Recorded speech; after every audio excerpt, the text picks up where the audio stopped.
Hello guys, and we're back with another LEGO Transformers build. Today we have the most sort of different from his usual design, but today we have my build for thunderclash. So his vehicle mode is still the same sort of thing. It's this big, flashy semi-truck, a square nose design, and all the usual traits that you see with pretty much any Transformers character that's a truck half the time. You'll get occasional differences, but pretty much everything G1 style is just this sort of flat-nosed truck. And he does also have a trailer, and his whole theme is a sort of carnival, circusy, like fun fair type thing. So the trailer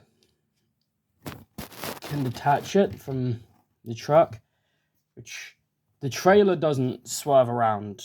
I mean, it does swerve around, but you can also just kind of shimmy the sort of the bed of the truck moves around. Move him to a side. He's got this sort of big clown mascot, jester head type thing on top. One of the bells fell off into the void. I literally have no fucking clue where it's landed. It broke off while I was moving him because they're really fragile. And you can use the kickstand on the trailer to stand it.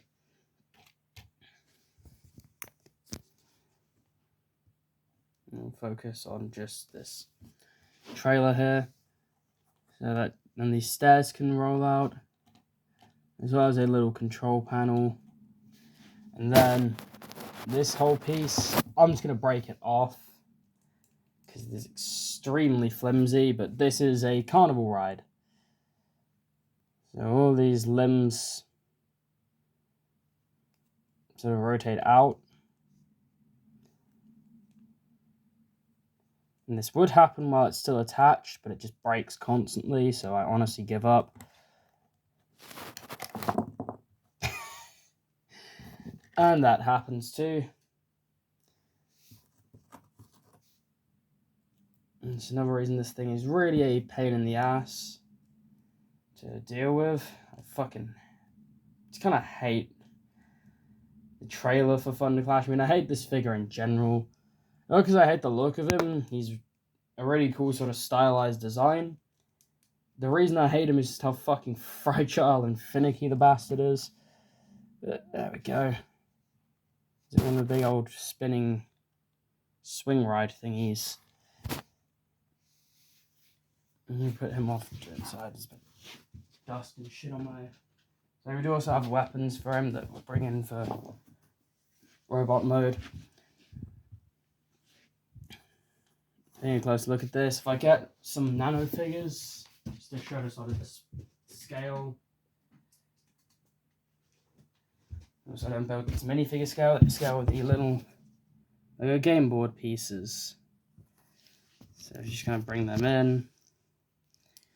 Can position a dude controlling the ride. You have people kind of standing around it. And you can try, but there is no way to really sit them on there. So it's just balance. My hands are shaky as fuck, so that's never going to happen. But this guy does also transform into a little sort of, I wouldn't say mini-con, because he's kind of lanky and tall, but he's kind of like that. Let's move these little guys off to the side. It's sort of companion piece, so dislodging him from the trailer leaves a turret in its place. And also moving the trailer back, we can take this guy, and his transformation's real simple. We're just going to bring these down to be the legs, and then bring these ones down to be the arms. And then you have Party Popper here in his robot mode. He's just kind of a tiny, goofy looking thing. He's quite dumpy as well. Just gonna lower the tripod a bit. But he's quite a fun little guy. I enjoy his design. Of course, bring in the big guy himself. I didn't really show it off as much in my Shockwave video because you didn't really see it. I do have a bunch. These do have Autobot and Decepticon stickers on them. This guy in the trailer do not, though. We'll sit him to the back. have a look at thunderclash here in his truck mode. There's a lot of gaps and stuff, but it's just because of a really stupid thing I wanted to have him do for transformation. You can kind of see with the splitting front ends with the red windows. But you can see the fists poking out the back there, and this is a really stupid idea, but you know, to transform him, you're going to start by tilting the bells out the way on the ends of the jester cap. And then rotate these really nice flimsy panels out the way. This guy breaks a lot. It's because he's fucking flimsy as shit. Next, you're going to rotate these side panels from this position. Just going to rotate them up. And then kind of raise the roof entirely. Then going to come to the back. Rotate the fists out. And then those fall off a lot as well, and probably will throughout this entire process. You're going to push the fists forward, which will slowly open up the front. Just want to, just for extra clearance, push these past their limit. So they're just kind of slightly connected by half a stud, but it rotates them all the way up like that, just to get them out of the way. Then as you push the fists through, these front halves of the cab will separate, and you got to kind of maneuver it to get the arms free. So this is something that the original thunderclash toy did. I don't think a lot of people had the toy because it was, I believe, a Japanese exclusive G2 toy, but I know it was a G2 figure, but he was just a really goofy looking design originally. It was more heroic than this, but they had him like punch his fists out of his chest. Obviously his arms are a lot shorter and less articulated, so it wasn't an issue with that. He's back. Yeah, he's just falling apart all over. Just gonna bring him off camera a second just to fix him.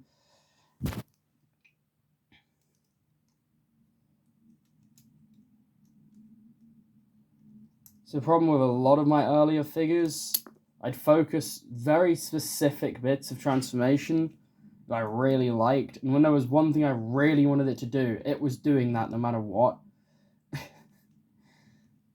Included trying to avoid having like false parts, like fake cockpits and stuff on jet formers.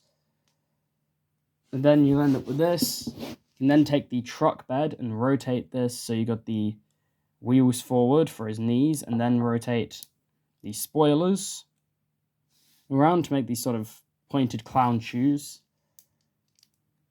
Then going to rotate these back into their original position, or even you can actually stay there, but it doesn't really do much. It's kind of a pain in the ass to have them stay there,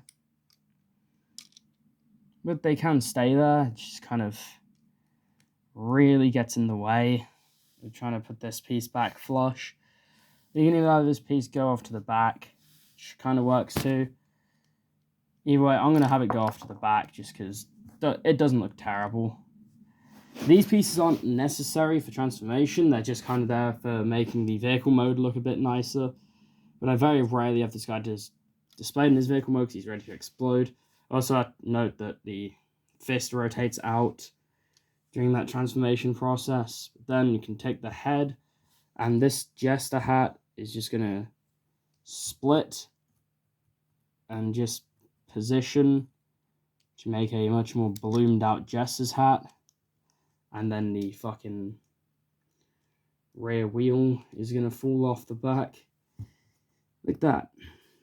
And there we have, you can get him to stand without him breaking apart. Again, this guy really has a stability issue. And with that said, there we have Autobot Thunderclash and Party Popper in their robot modes. So Thunderclash here, he's kind of stuck looking down. This is the way his legs are posed. Usually trying to pose him back results in him just toppling over. He's got no heels because of the way he has to transform. So his standing is, getting him to stand is fucking horrific. He does have some weapons as well. He's got a little sledgehammer, which does also have a crowbar end to it. And this sort of clown horn themed minigun thing. So those can go in his hands, and he can look really stupid with them. Because this guy just overall does look really dumb.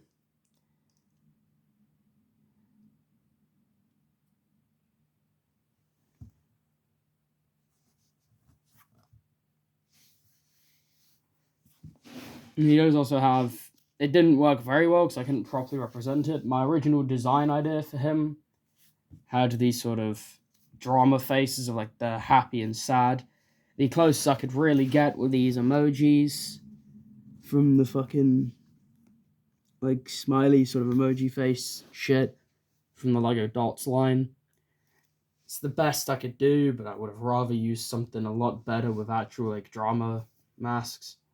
You could also use unprinted tiles there, but I kind of like having the print there, so I went with having the print there. I did also try just having two massive glowy eyes, but I like this more with the two faces, wearing the big hat. Articulation-wise, he's flimsy, but he's good. His arms are ball joint at the top here, which can even go completely out. He's got a jiggle at his wrist, kind of swivels side to side. So a ball joint at the top of the arm and a ball joint at the wrist, or at the elbow, I guess that would be. So I had a ball joint at the waist, which does allow for waist swivel. And he's got a ball joint at the foot and a ball joint at the hip, but no knee joint. But his legs are really short, so I don't really mind that. He's going to topple back a lot.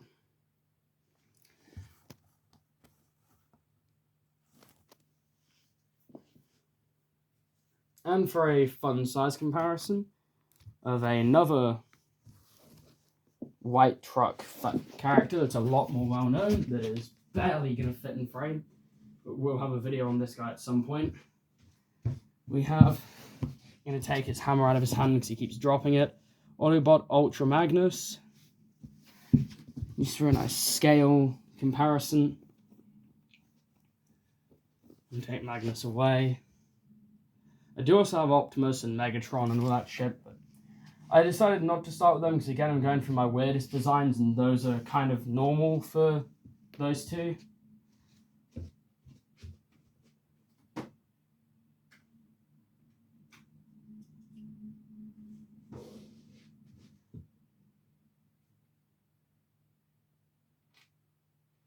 And for another weird comparison in size, we have the Fallen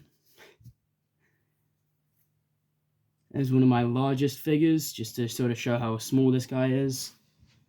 When I say small, he's kind of mid-sized. And we'll bring in someone real small, just for fun. We have Autobot Cliff Jumper. He's never going to stand because of the sheer size of his gun, but he does stud down to a base. I'll cover smaller characters that don't take as much in multiple video, in just like a few per video. Just because I feel like that's the better way of doing that. So characters like Bumblebee and Cliff Jumper, who I haven't actually just done simple reskins. They are actual separate sort of tooling for them and work differently. But it would just be a case of small, like really small characters where there's not a lot to them. I'll just do a few per video, or characters that are similar. You can also, for final scale, the size of a human. The other bell just came off his hat. But there he is next to a human for some more scale. Look at the edges of the set showing up, which is quite fun, but you know. And his other bell just fell off, which just shows how easy these break off. Yeah, that is about it on Autobot Thunderclash. Hope you guys enjoyed, and I'll see you in the next video where I don't know who I'll cover actually. Yeah, I might go with a combiner that's actually quite stylized and fun. And that would be a nice big video to do where I do sections of them at a time. But I hope you guys enjoyed, and I'll see you all in the next one.